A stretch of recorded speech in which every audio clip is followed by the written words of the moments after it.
Renato Suru, 3 parole per lo sviluppo di Porto Torres.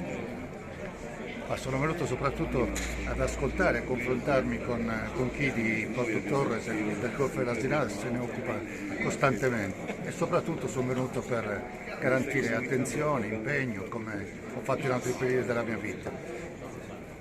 Per quanto riguarda l'Asinara, credo che debba essere rinegoziato un nuovo modello di gestione dei parchi, perché non è possibile che sia il parco dell'Asinara che il parco nazionale della Maddalena siano per anni commissariati, fermi, senza nessuna traccia di crescita, di sviluppo,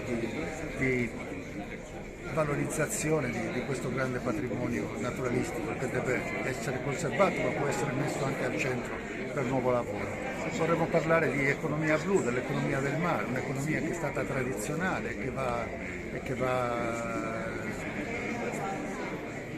sostenuta nuovamente, rilanciata, così come Porto Torres è stata la grande porta della Sardegna.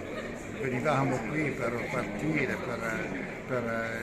nei viaggi verso il continente e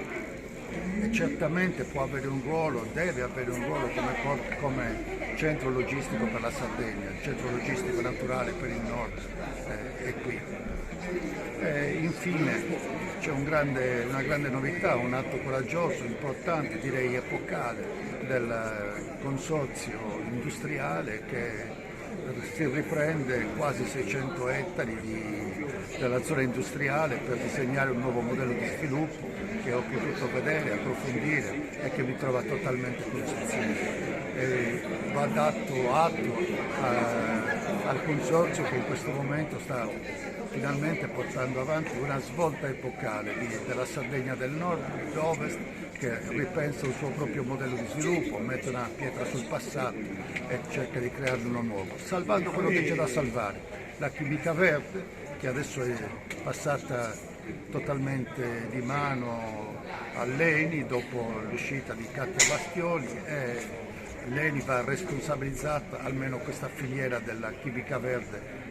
può stare e deve stare qui in Sardegna.